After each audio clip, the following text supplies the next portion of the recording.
afternoon, everyone. Welcome to Madera County Transportation Commission Policy Board Meeting. Today is December 4th, 2024. Time is 3 o'clock. Roll call, please. Commissioner Gallegos. Here. Commissioner Ahmed. Here. Commissioner Poitras. Yes. Commissioner Rodriguez. Yes. Commissioner Rogers is absent. And Commissioner Gonzalez is absent. Great, thank you for that. I would like to have everybody stand for the Pledge of Allegiance, please. Ready? Salute. I pledge allegiance to the flag of the United States of America and to the republic for which it stands, one nation, under God, indivisible, with liberty and justice for all. And I skipped. I'll call this meeting to order. Right now, I'll take it to public comment. At this time is made available for comments from the public on matters within the board's jurisdiction that are not on this agenda. Each speaker will be limited to 3 minutes. Attention is called to the fact that the board is prohibited by law from taking any substantive action on matters discussed that are not on this agenda. And no adverse conclusion should be drawn if the board does not respond to the public comment at this time. It is requested that no comments be made during this period on items that are on today's agenda. Members of the public may comment on any item that is on today's agenda where the item is called and should notify the chairperson of this desire to address the board when the agenda item is called. So I call to order the MCTC sitting as the Transportation Policy Committee. And on the consent item, well, welcome. We could put that we had our two commissioners just arrive, Commissioner Rogers and Commissioner. All items on the consent agenda are considered routine and not controversial by MCTC staff and will be approved by one motion if no member of the committee or public wishes to, open up to public comment. Sorry. Public comment. Anybody like to comment in person? Come on up. My name is Dan Metz, Madera County. I'm here representing Sierra Citizens for Sensible Government. The shirt that I'm wearing does not stand for University of Southern California, as you might think. It stands for, according to the UCLA Bruins, unemployed street cleaners. So a little fun thing there. We are pleased that Madera County will continue to receive the Measure T funding in 2027 and beyond. However, we can't say the same about the leadership or the management of the Measure T program or funding. I'll give you one, for instance, just one. There's been a steady stream of comments about how little the funding is. We've heard it, we've read it, we've said it. There is not enough funding in the program, and we agree. With such limited funds, it is crucial to exercise more intense thought and planning into such limited funds as to how those funds are used. However, the work plan that you will be looking at today shifts to 1/2 of the local road funds to regional projects. Mr. Mintz, that is on our agenda. If you could. This is not about the agenda item. This is about the Measure T. We have that on our agenda, sir. I don't think it fits, but if you like, I'll do it there. Could you please? I appreciate it. I have, that means I'll need 6 minutes. No? 3 minutes. Then can I finish? On the boards, that is part of our public comment, that anything that is on the agenda, it states that it has to go under that agenda item. Thank you, sir. Anybody else in the public have public comment? Anybody online or on Zoom? I do not see any hands raised. Okay, thank you. With that, I close public comment and move to, MCTC, sitting as the Transportation Policy Committee. And consent items, all items on the consent agenda are considered routine and non-controversial by MCTC staff and will be approved by one motion. If no member of the committee or public wishes to comment or ask questions, if comment or discussion is desired by anyone, the item will be removed from the consent agenda and will be considered in the listed sequence with an opportunity for any member of the public to address the committee concerns the item before action is taken. Do any of my colleagues have any consent items that they would like to pull? I don't see any. I have a Second. motion and a second. All those in favor? Aye. All those opposed? Okay, motion passes. Thank you for that. Moving on to transportation action items. 5A, election summary, state legislation update and gas tax assessor discussion, please. So today we have with us Mitch Weiss, who is working with Gus Corey from Corey Consulting. Mitch actually has quite a bit of expertise and as former executive director of the California Transportation Commission. And so today he's going to be providing us with a summary of election summary overview, legislation, and then also a brief discussion on a gas tax option where we've had many discussions related to our gas tax issues and any kind of successor programs related to the road charge and any kind of other gas tax options out there that Mitch will present to us this afternoon. Welcome. Thank you. Happy to be here this afternoon. I believe Gus is on the line and probably want to chime in a little bit once I'm done. I know he wishes he could be here in person. First, I'll just do couple of highlights about the election. Proposition 5, I'll mention that was one of the statewide ballot measures that would have reduced the threshold for voter approval for affordable housing and infrastructure funding, and that was defeated by 55% to about 45%. In the state legislature, the class was just sworn in on Monday.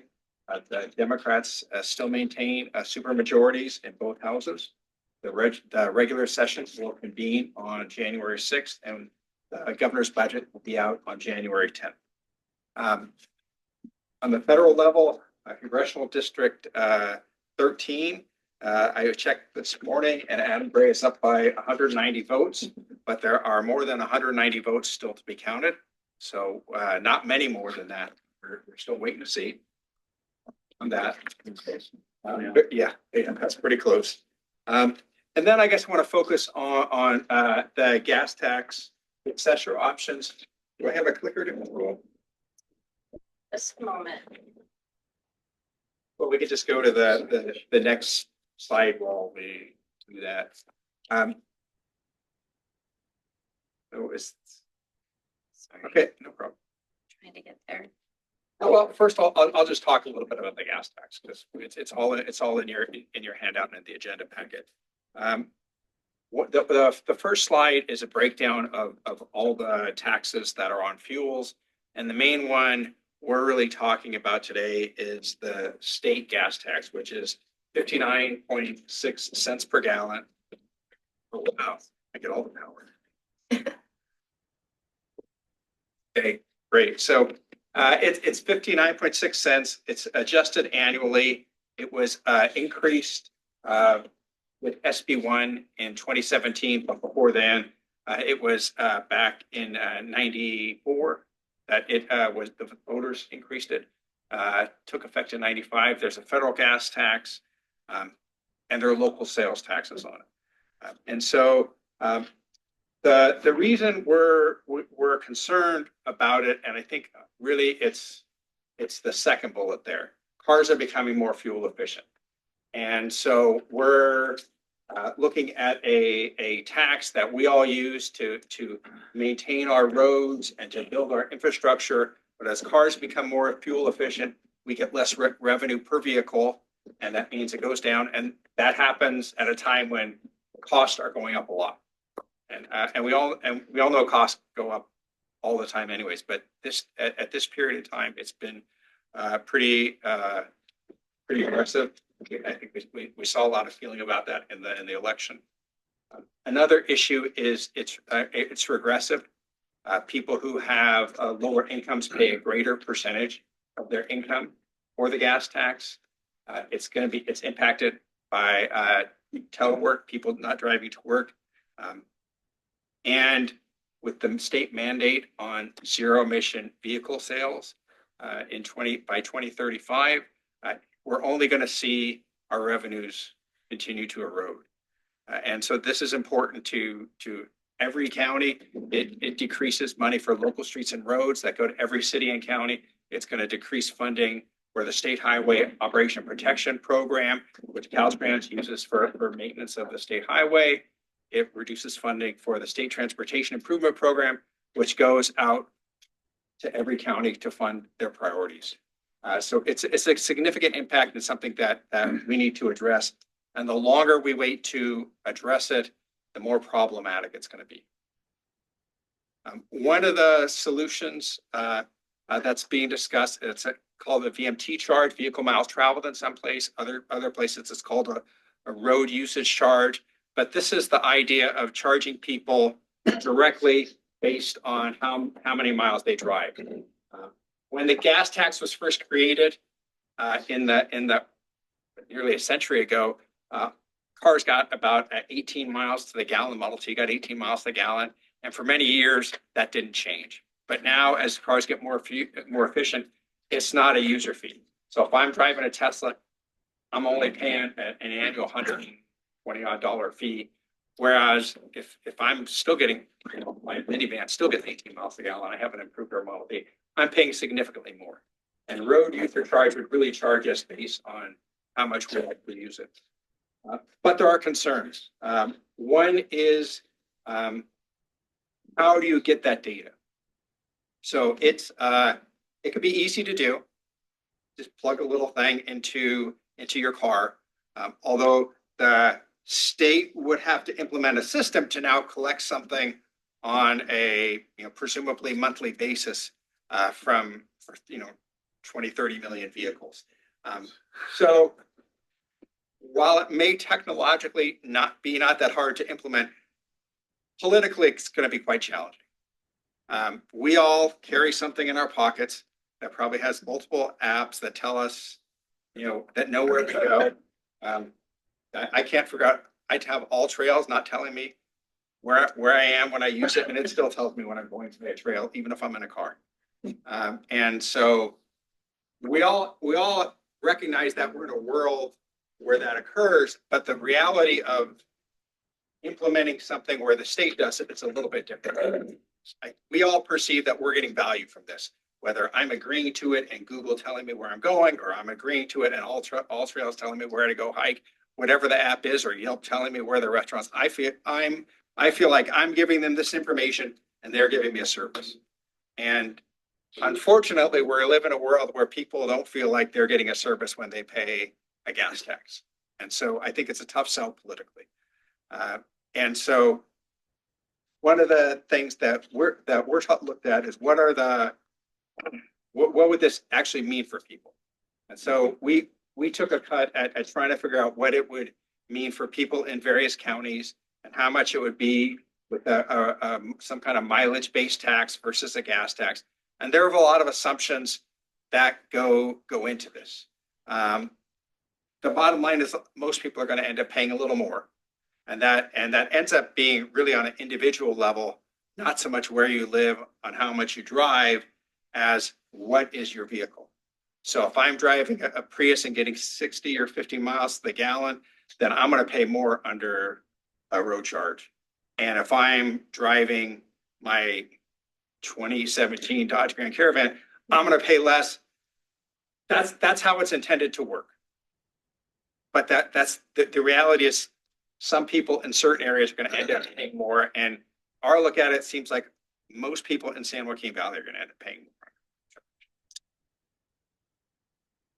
So we thought about, okay, if you're not charging can't charge per by the fuel, and you can't charge based on how many miles you're going, because that's politically challenging, then what are the options? And what we looked at is, well, what if you charge just per car? And I'll just skip ahead real quick. This is a part of the current vehicle registration fee. It's called the Transportation Improvement Fee. And we all pay this, it's based on the value of the car.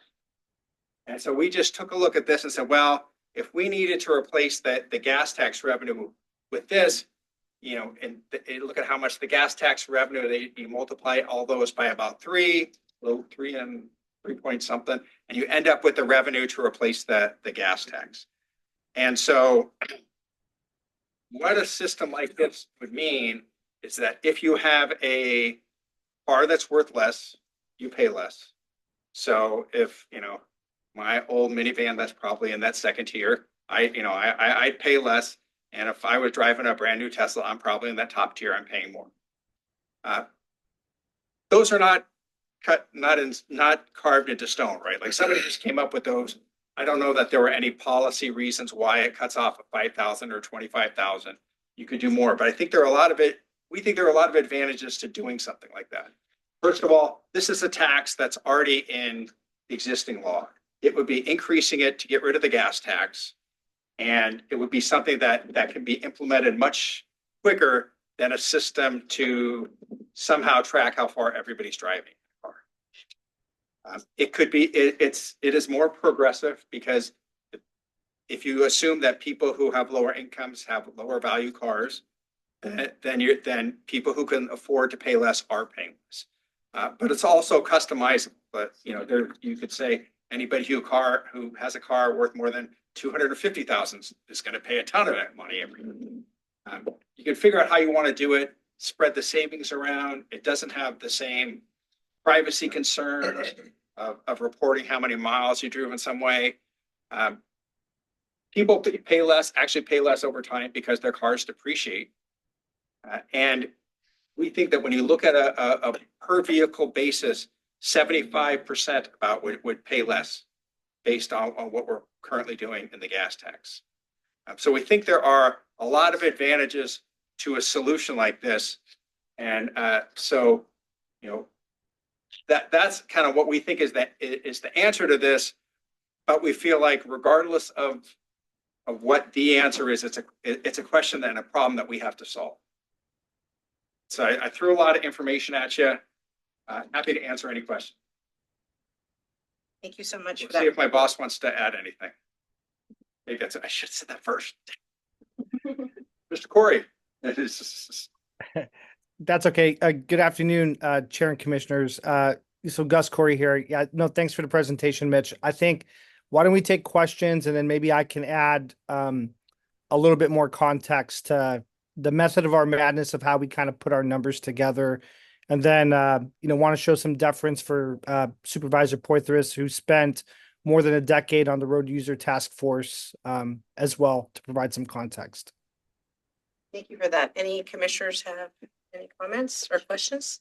Mitch, you mentioned that with the registration fees, numbers are in the numbers from 0 to 5,000 and even 60,000 nowadays.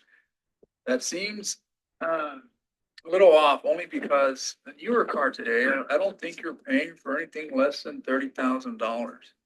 So those numbers there, you said they were just thrown out there. Well, how do we get? I would say I don't know how those were determined. I don't know if someone with access to data, back in 2016, 2017, where they're having those conversations with SB1, had some reason for doing those. But it's not just new cars; it's all cars, right? So from a 2024 down to a 1990 something, right? Yep. Okay. So any old beater that I happen to be driving around that.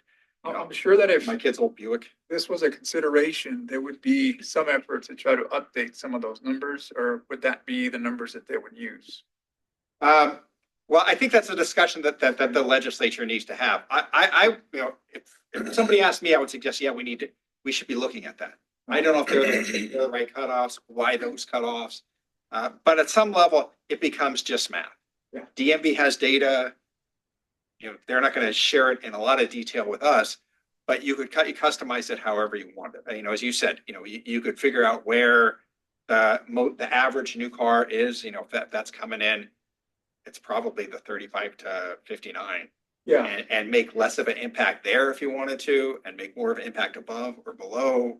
And the reason why I say this, and I'll make this comment, is because if it's truly a progressive and you're looking to, hopefully save those dollars for those that travel the most, probably in more disadvantaged communities, then, you have to look at that. Hey, if I'm getting maybe 2016 prices, again, after COVID, spike of inflation and what have you, I think those numbers certainly change and had an impact the car sales, right? I don't think you could find a used car for anything less than $10,000 during that time. Now, that's probably changed now.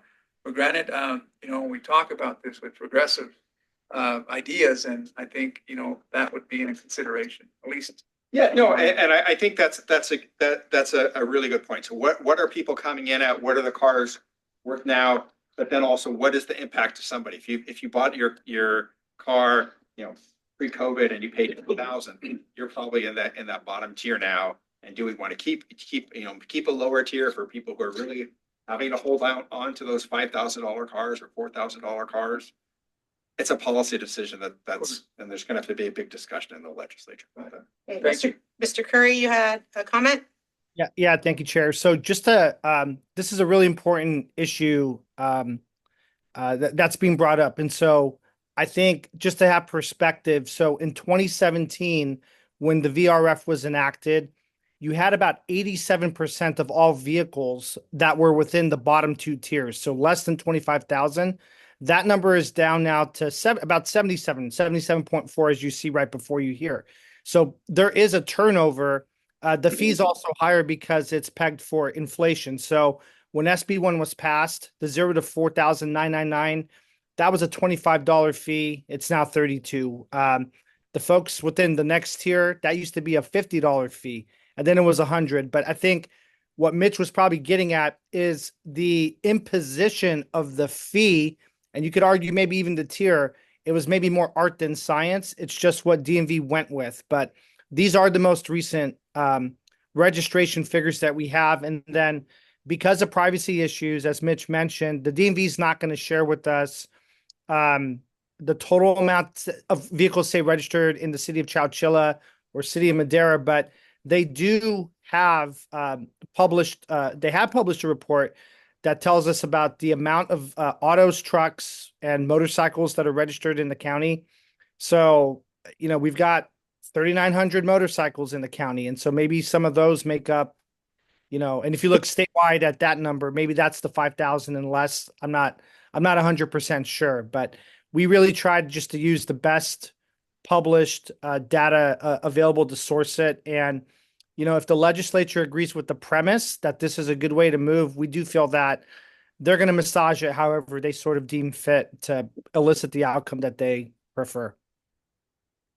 We have one last follow-up. So, SB1 already enacted language to allow for this. I mean, it seems like we're doing that already. So the transition for a model of this sort wouldn't be, it wouldn't be as hard as it would for the other two. Is that correct? Definitely true. Yeah, I think, there would be some nuances. I think there'd have to be a conversation about what's the impact to people who are at the lower end of the economic scale to getting a large annual bill or a larger annual bill. Because when you pay at the pump, you don't really notice it. Unfortunately, I don't think anyone's going to notice it when we take the gas tax off. So people can't, if it goes up and, paying a bill of $100 is an imposition to someone, are we going to have to start billing them more at a certain level or let them choose to bill more? I think there's a little more work involved other than just changing the number. But I think also that ties into a policy discussion. Okay, my colleagues have any other questions? Should I just share something? Yeah, I'd like to. Yeah, thank you.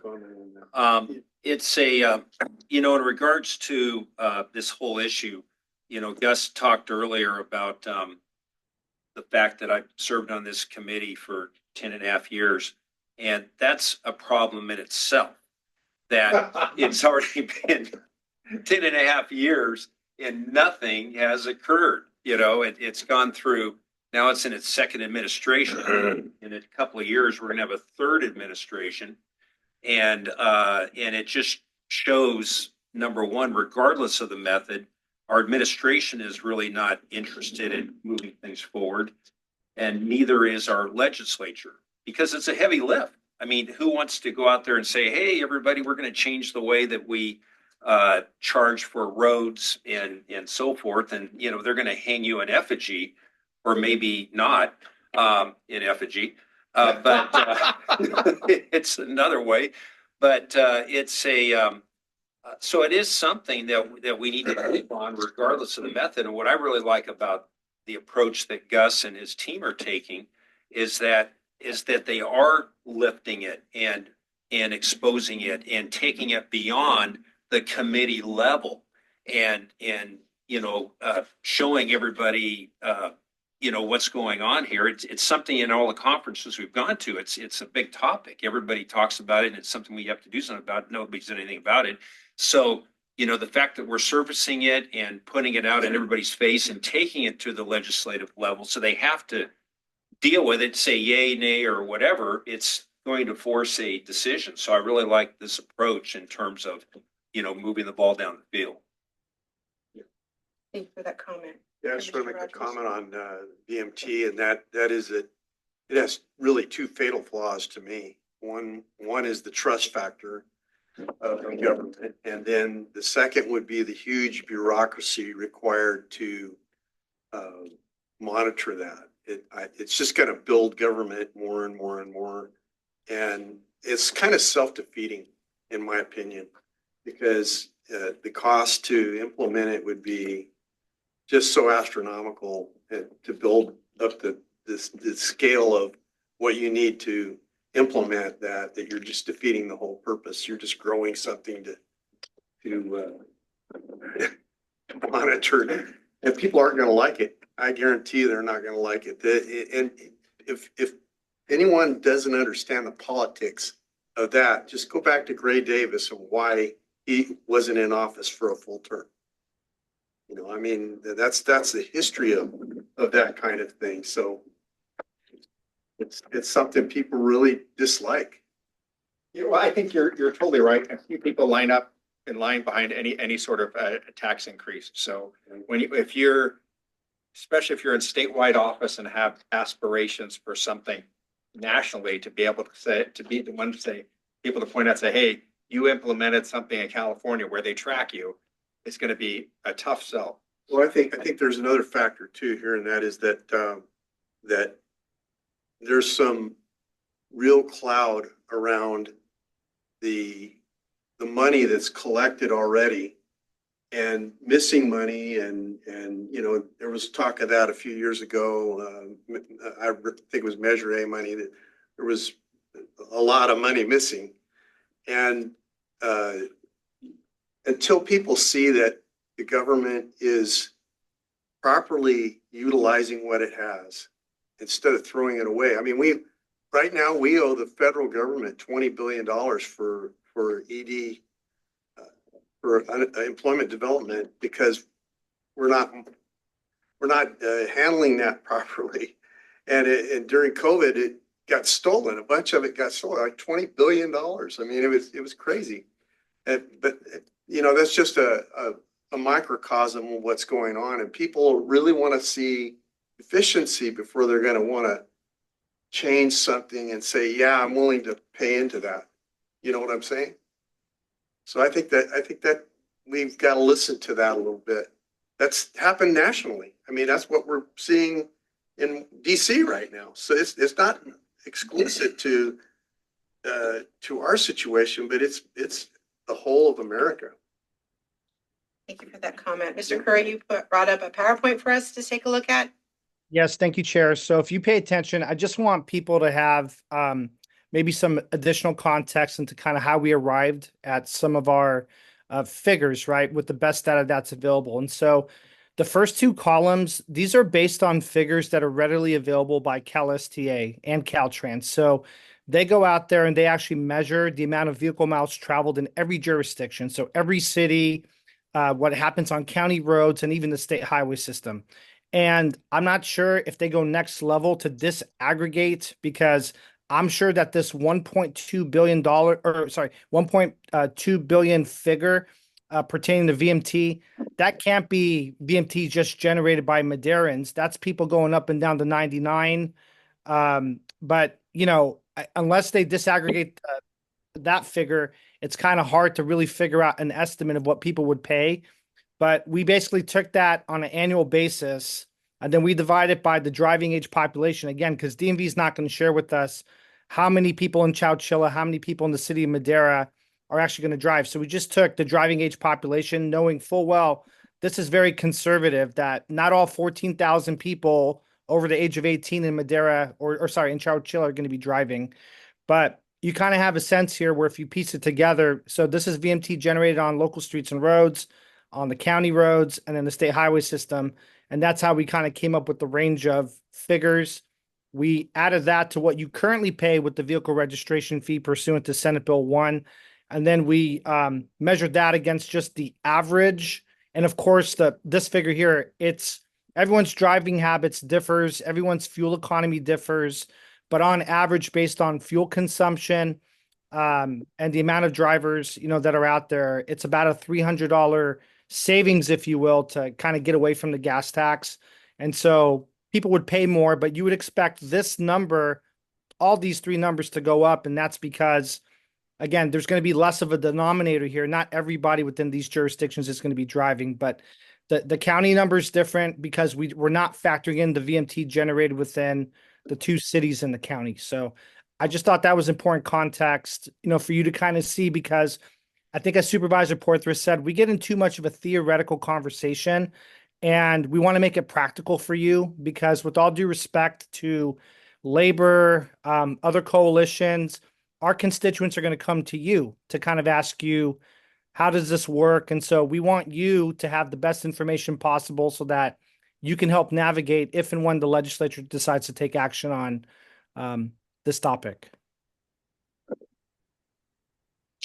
Chair, I just wanted to point out that, looking at the first page of that presentation, it showed what the current gas tax is here in California. It's closer to 60 cents, right? And also noting that there hadn't been a CPI added since 1994. So there was a 13-year period where none of that was really factored in. Now, how does the average Joe that's out there driving notice this impact if this is going into effect?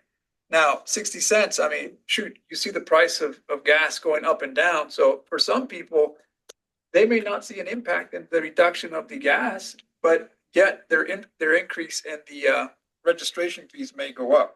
So I don't know. I mean, obviously that's price and demand. I'm assuming supply and demand. That's part of how things run. But I find it that interesting how that may come back into conversation as far as, well, what happened to that gas tax? I thought you were supposed to liquidate that. I would think that's almost certain to happen, that if we were to go tomorrow and say, we're going to take away the state gas tax and it'll go down almost 60 cents.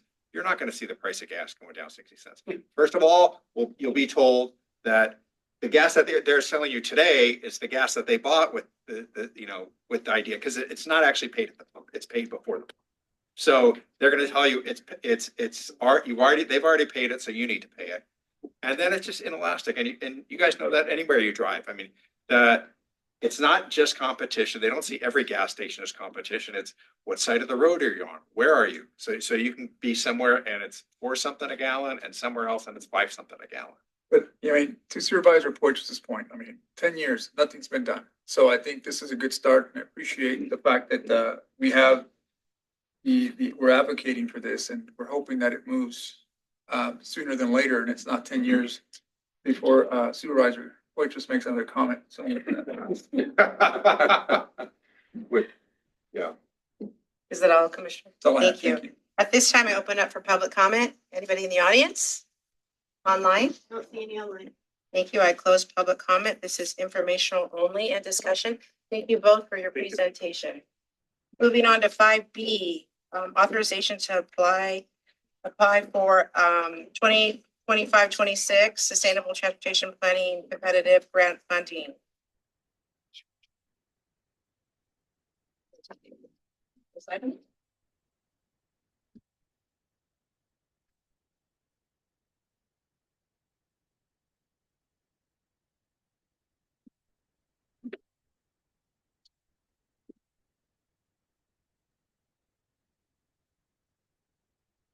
All right, thank you, Madam Chair and Commissioners. California is experiencing the impacts of a changing climate that has adversely affected the state's transportation system. But this is not new to us because even our own county has experienced or faces significant risks from extreme weather events such as wildfires, flooding, and heat waves. To help regional and local agencies prepare for these impacts, though, the state has provided climate adaptation planning funding under the Sustainable Transportation Planning Grant Program. So because of the increased in frequency and intensity of these climate-related events in our region, MCTC staff recommend applying for this funding to support ongoing resilience planning efforts. So right now, we're still in the information gathering stage of preparing an application, but a few key components of the proposed project will include a strong outreach process that will be with key stakeholders, local jurisdictions, and vulnerable populations. Any plan that's developed will align with and build upon existing plans, such as our regional transportation plan or local general plans. And also, this proposed project will be sure to have a regional approach so that we have a unified, coordinated strategy for addressing these. We are also still determining what the funding request would be, but if awarded, MCTC would be required to fund the project with a minimum local match of 11.47% of the total project cost. And the deadline is approaching. The grant application deadline is January 22nd, 2025. So if we take advantage of this funding opportunity, we believe it will enable our region to proactively address climate risks and also maintain the safety and reliability of our transportation system. So therefore, we are seeking authorization to move forward with this application process. And Madam Chair, if I can add, in addition to the development of this plan, it will allow our jurisdictions, our local agencies to go after future federal funding, such as the Protect Program and other programs, depending on what programs will be available in the next administration. But this having this plan in place will help guide other funding opportunities. With that, I'll try to answer any questions you might have. Any of my colleagues have any comments or questions? No, I open it up for public comment then. Anybody in the audience? Anybody online? No? Okay, thank you. I'll close public comment. So if I can get a motion for authorizing staff to proceed with this application. I'll second. I have a motion and a second. All those in favor? Say aye. All those opposed, motion passes unanimously. Thank you. MCTC sitting as the Madera County Transportation Commission, reaffirming all actions taken while sitting on the Transportation Policy Committee. Thank you. Second. I have a motion and a second. All those in favor? Aye. Those opposed, motion passes. Administrative consent items. And I just need anybody would like to pull any of those? If not, I entertain a motion. Motion Go ahead. Second. and a second. All those in favor say aye. Aye. Those opposed? Motion carries. Moving on to administrative action and discussion items 8A. Overall work program and budget for the 24-25. And with us today online, Troy will be presenting this item. Troy? Good afternoon, Madam Chair and Commissioners. I apologize that I'm not there in person. This item is to approve amendment number 3 to the overall work program and budget. This amendment recognizes the final current year allocation amounts of our federal grant, the incorporation of a recently awarded value-wide planning grant, including MCTC's local match contribution, recognition of additional budget dollars for the REAP 2.0 program, and adjustments to the assigned work hours in some of the work elements. Even though there are some line item changes, the overall budget amount did not change. Staff recommends approval of amendment number 3, and I can answer any questions. Thank you, Mr. McNeil. My colleagues have any questions or comments? I see none. I open it up for a public comment in the audience, online. And with you. Thank you. I will close public comment and entertain a motion. For approval. Second. I have a motion and a second. All those in favor? Those opposed, motion carries. Thank you, gentlemen. 8B, proclamation honoring Diana Gomez, Caltrans District 6 Director. Yes, as some of you may be aware, Diana Gomez, the director for Caltrans District 6. She's been director since 2020, I believe. And is also a resident of Madera County. And she has provided excellent leadership within her district and outside of the district, working with the local jurisdictions, working with the metropolitan planning organizations here in the District 6 area. She's played a pivotal role in maintaining a high level of service in the traveling public. And most importantly, in Madera, some of the projects that she's provided leadership, her and her team have provided under her direction, obtaining funding for 7 to 12, 21 to, or 17 to 21 on State Route 99, State Route 41 Freeway Expressway, working with their team on all the agreements related to the State Route 41 Freeway Expressway, Amtrak relocation and identifying funding sources for the high-speed rail station in Madera, State Route 145 downtown city of Madera, and same with State Route 233 in the city of Chowchilla. She will be having there will be a luncheon recognizing her on December 13th, which I will be in attendance to. I am reaching out to our chair to see if she's available to attend as well to present our proclamation. But we have a proclamation. I didn't bring it with me. We have a proclamation that I can share with you all that we will be presenting to her at that luncheon. And so with that, I just wanted you to all be aware that we will be making that presentation to her next week. All right. Any comments from my colleagues? All right, open it for public comment. Anyone online? No. I close public comment. With that, do we need to entertain a motion to recognize? Thank you. I have a motion and a second. All those in favor? Aye. Those opposed, motion passes. Moving on, MCT sitting as the Madera County 2006 Transportation Authority. And I'm looking for a motion for that. Thank you. Motion is second. All those in favor? Those opposed? Thank you. Motion passes. Item 9, administrative consent. We have one. That was the, Oh, that was it. Oh, sorry. Yeah. Thank you. 10, authority action discussion item 10A. Yes, Go ahead. Sorry, Troy. Go ahead. sorry, Chair. Thank you, Madam Chair. This item is to conduct a public hearing for the Measure T fiscal year 24-25 annual work program.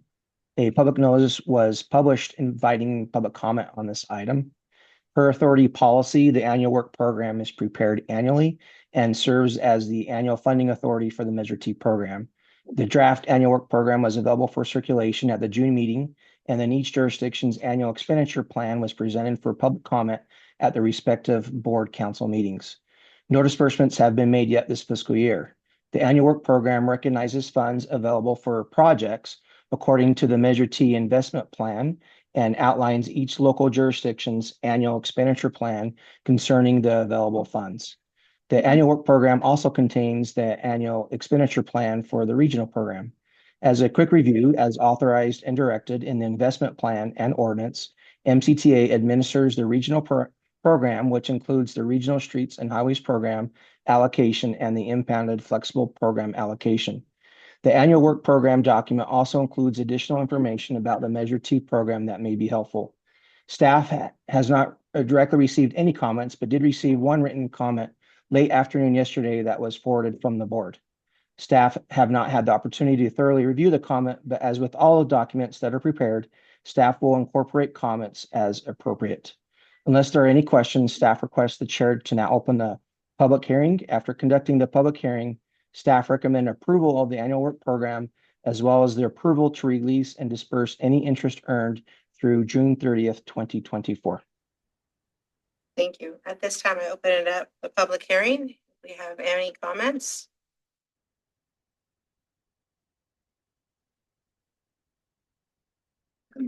Dan Metz, Madera County. The purpose of this annual work program is pretty unclear to me.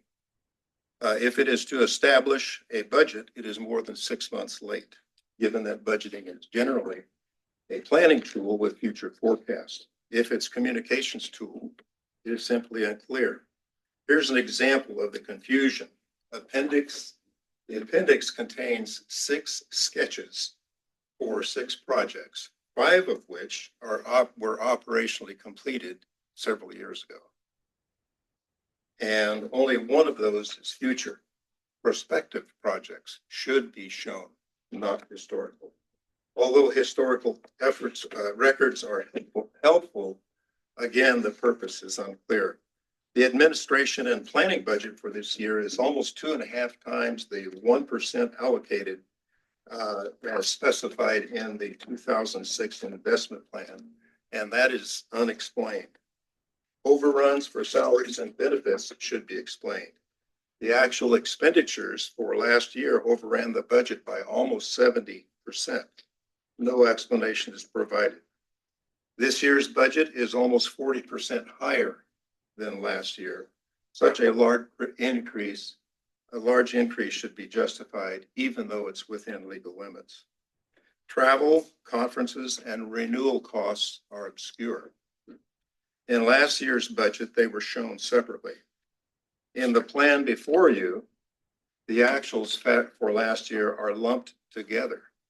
The actuals for the combined categories overran by almost $70,000. The combination should be shown separately for better analysis, and overruns should be explained.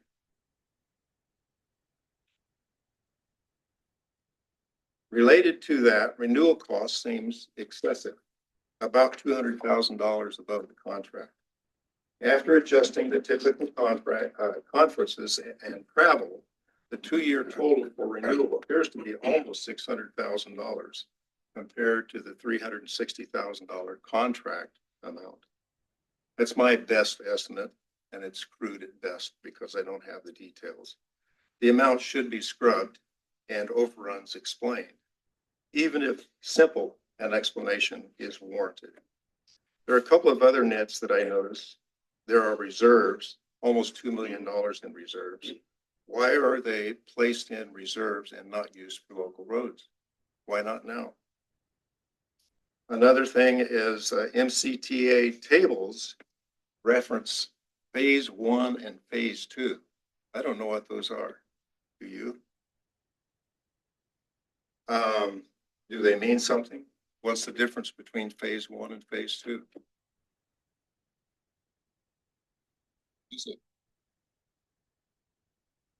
So we recommend that these issues be addressed before you approve the work program. Thank you. Thank you, Mr. Mintz, for your comment. Anyone else in the public? Anyone online? I do Or on not see any Zoom? hands raised. Thank you. I bring it back to my colleagues. Move for approval. Second. Have a motion and a second. All those in favor? Those opposed? Motion passes. Thank you for that. Moving on to 10B, Measure T election results. Yes, yesterday afternoon, we received the certification of election results. And so I'd like to congratulate all of you who were on the ballot as well. But today we were focusing on Measure T. And Measure T, as you all are aware, did pass. And with the 52.514 percentage, the total of votes was 27,490. The no was 24,857 with a 47.48%. And so we wanted to make you aware of that. The staff report that is included in your packet was drafted last Friday. We did not have the certification of the results. We did receive them yesterday afternoon. So from here, we will provide a further analysis in regards to, what's what per district, if we're able to obtain that information, which we should be able to. And we will also be, after the first of the year, developing our next steps in moving forward. So we will be back here again, presenting additional information related to the renewal of the measure. So congratulations.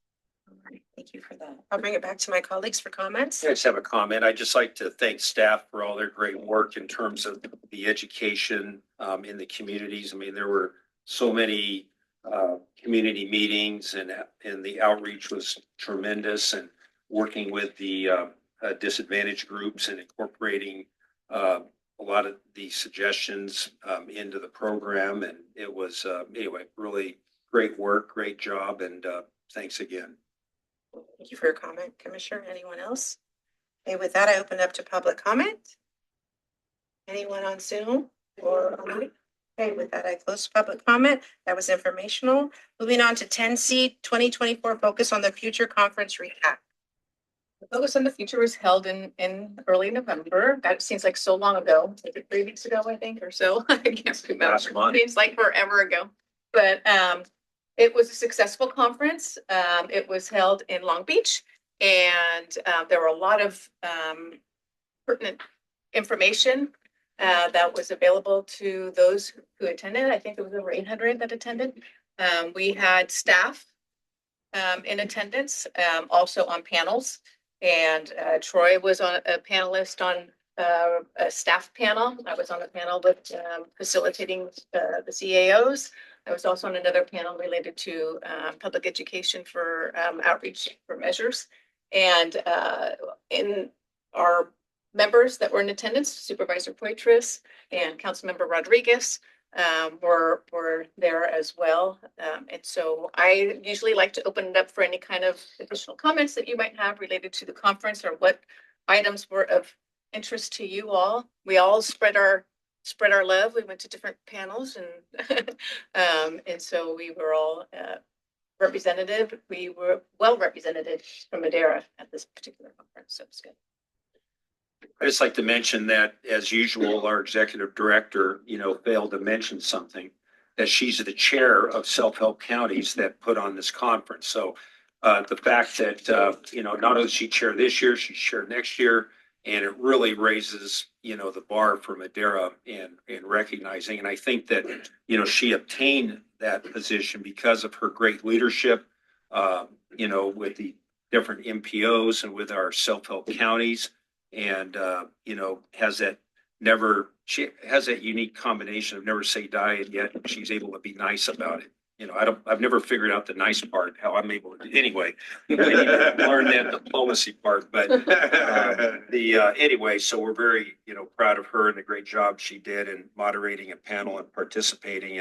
And as she mentioned, we talked about things like the VMT that Commissioner Rodriguez attended that session, and major renewals, and also, the gas tax and just other things. It was great, talking to other vendors and commissioners and staff about, a lot of the issues that they're facing. So, Commissioner. Yeah, thank you. And when I attended the meeting, it dawned on me that, not knowing what the outcome of the election would be, that possibly we may not be attending these Focus on the Future because they're self-help counties. But the good thing about that is that, you get to see other counties that also impose a tax, whether it's a 0.5 sales tax or 1 cent. But it kind of gives you a perspective of what's taking place, not only in Madera, but it's taking place with the majority of the counties. One of the breakout sessions that I mentioned to Supervisor Poitras was the challenge that a lot of these folks are having when projects come before them because of BMT. Right now with SB 743, you're required to mitigate, right? So if you're going to develop these widening projects or capacity projects or any project, so to speak, you have to mitigate for BMT, right? Whereas before it was the level of service. But I got to really dig a little deeper into like how challenging that is, right? So, and I'll bring it back to Measure T, but you could imagine if you have a project for $10 million, that you may have to allocate an additional $5 to $6 million just to mitigate. So these costs for these projects are becoming astronomical, right? And it's because of such measures. But how do we mitigate? And these are, I guess, conundrums that we're facing. We're facing these concerns because in one way we want to be able to build the capacity projects. We want to be able to provide, but in the other end, you're almost burdened by the amount of cost. And without a measure like Measure T, then how could we leverage these other dollars that we typically do?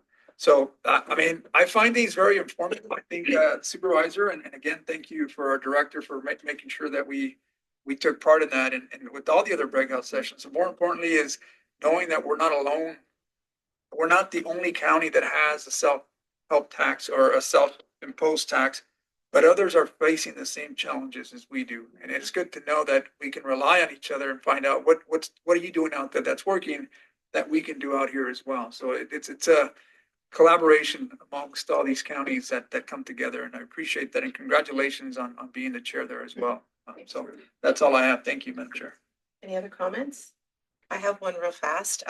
Just to congratulate you also and thank my colleagues for attending and our staff for being on panels. That is amazing when people go in breakout sections and see MCTC staff, Madera County Transportation staff there representing us and making us look so wonderful and really telling our story, letting us know all the great things that are happening here in MCTC. So thank you for spending that time and the colleagues for taking their time away from what they have to do to go to this conference.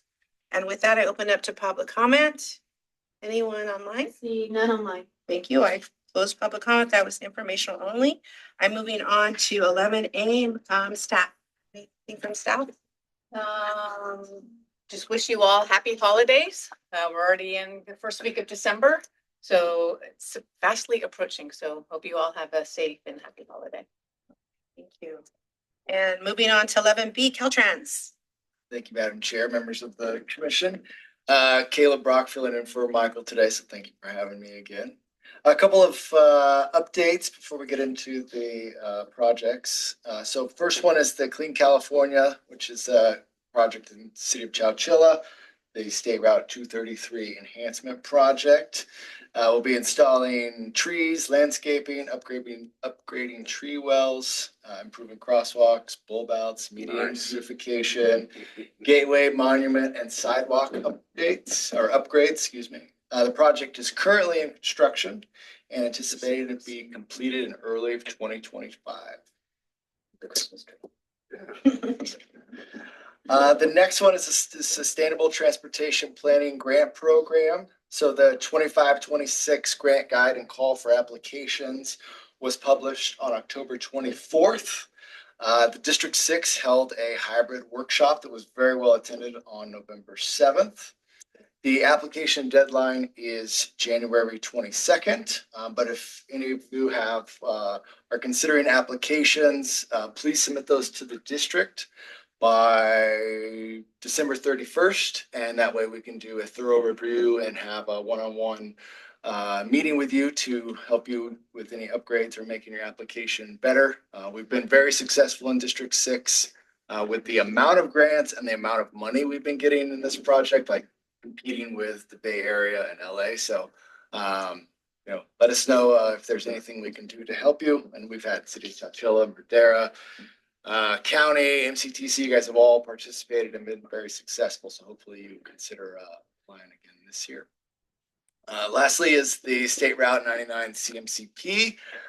So we're currently in the process of finalizing the draft solutions list and still getting some additional input from the NPOs. And this week, the project team held multiple office hour sessions for executive collaboration groups to ask questions and provide any input on those draft solutions. As a reminder, the next executive collaboration quarterly progress meeting is tomorrow at 1:30. And then also, I think Michael mentioned we have the website that went live, centralvalley99.com. There's currently a survey on there that will be live until the end of the month. So encourage everyone to log on there and provide us your input. I did it. It was easy. Always good to have. Thanks. Central Valley, what is it? Centralvalley99.com. I think we might have a staff report. It's the website. Thank you. Right. And I'll pause there to see if there's any questions before I get into the project updates. I see no questions. Okay. First one is the South Madera 6 lane. This project is being combined with the South Madera Rehab Shop project. Current phase is in the PS&E right away with the completion of PS&E in September of 2025. We are working with a few property owners on a first and second hearings to determine property requirements. The start of construction is scheduled for February of 25. However, this may be impacted due to multiple parcels needing to go through condemnation. Caltrans has been working with the County of Madera on a zero emission vehicle charging stations as part of the greenhouse gas emission mitigation. The Chowchilla Library has been identified as a viable location. Yes. Construction February 2025, or was that February 2026? Construction fall of 2025. Fall, okay, fall, that's where I missed. Yeah. I said February, Thank you okay. for clarifying that. Sure. Yeah. I heard that too. It's like, I yeah. was getting excited. Yeah, that's why I was making eye contact there.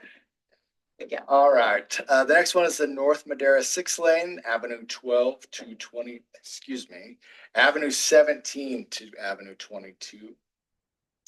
This is currently $4.3 million of 2024 STIP funding. The environmental phase was kicked off in July of 24. Environmental mapping is expected to be submitted in early December, so pretty soon here. The PA and ED is currently targeting August of 27. Next is the Downtown Madera CAP-M project. This project is currently being reviewed by the District Engineering Office, or the District Office Engineers. The team is currently working with UPRR on the maintenance consent letter. The environmental validation has been completed. Meetings with the various utility companies are underway. RTL is currently targeting January of 2025, and construction is targeted for fall of 25. Next is the State Route 99-233 interchange improvement. So Caltrans has been working closely with the city and Rancho Calera regarding driveway access. The design has submitted about half of the right-of-way requirements and plans to submit the remainder this month. The 60% constructability review meeting is targeting for April of 25. RTL is targeting summer of 26. Next is the Cottonwood Creek Bridge replacement. So targeting opening of the northbound off-ramp by the end of the year, and construction is anticipated to be completed in the spring/summer of 25, depending on weather and other. Next is the Madera South Expressway. So the design is scheduled to be completed in June of 25 and advertised in September of 25. Construction should start in December of 25 and go through June of 27. Just a side note, Michael and John Liu participated in Supervisor Wamoff's traffic open house regarding State Route 41 and Avenue 12, which was very well attended. We got a lot of feedback and input, so we are having conversations behind the scenes. So Michael could have more input information in the ensuing months. Next is the Ranchos Rehab between Avenue 15 and State Route 145. Currently working on the punch list, but due to PG&E energizing and a few other loose ends, the expected completion should be the end of April of 25. And commuter alert info for tonight and tomorrow. So this is between 8 p.m. and 6 a.m. The traffic light signals at Avenue 15 and State Route 145 on State Route 41 will be flashing red. A one-way traffic control will be in place. Drivers may experience some short delays during these times, but the traffic signals will not be flashing red during the daylight hours. And lastly is the Chowchilla CAP-M project. So this project received $6,663,000 from IJA funding for complete streets, safety, and broadband work. This will be used towards Class 2 bike lanes, ADA ramps, bulb outs, enhanced visibility crosswalks, sidewalks, and flashing beacons. The project report was approved on 9/3 of 24. The PS&E and right-of-way phases are now underway, and RTL is targeting of March of 2026. and happy to take any questions or comments. Thank you, Caleb, for that report. My colleagues have any questions for him today? Okay, I don't see any. With that, we will move to Commissioner's report. Commissioner Poitras. Yes, just to let everybody know, I know there will be three of us there next Tuesday morning at our board of supervisors meeting, but we will be honoring the MCTC executive director for her 25 years as executive director. She started in that position as executive director on July 1st, 1999. And so we kind of passed that deadline. I wanted to make sure that we didn't miss it and she was recognized, but she also started working at the commission 11/22 of 93. So she's actually in her 32nd year with Madera County Transportation Commission. And I think in 32 years, I worked for about 10 banks. So the fact that, she's been with one organization, done such a great job and is committed to Madera certainly does. Anyway, so whoever can make it, we're going to have that. And she's actually going to receive her proclamation ahead of a presentation by Assemblywoman Soria. I don't know. I hope she's okay with that. Right, thank you. Maybe Adam Greg. Commissioner Yeah. Rodriguez. They're just trying to get me in and out. That's. Thank you, Commissioner Met. I don't have anything to, but just one request. We have 33 southbound ramp. From the last rain, we had some potholes came up, so like make a request whether some of those repaired. Thank you. I'll make another thing. Commissioner Mormont. Nothing to report. Commissioner Rogers. Nothing to report. And I just have something really fast. Tomorrow is the candlelight parade in the city of Madera, downtown Yosemite. Madera Evening Lines with the chamber and the city of Madera will be putting that on. So everybody's welcome to see that at 6 o'clock. We will be distributing glow necklaces to all the community that are at the parade so that you can see them when all our good things are going through. And with that, we have no closed session. And at this time, I will adjourn the meeting. Thank you for spending your late afternoon with us, everyone. Have a good evening. Thank you. Yeah. You tell- Moving around.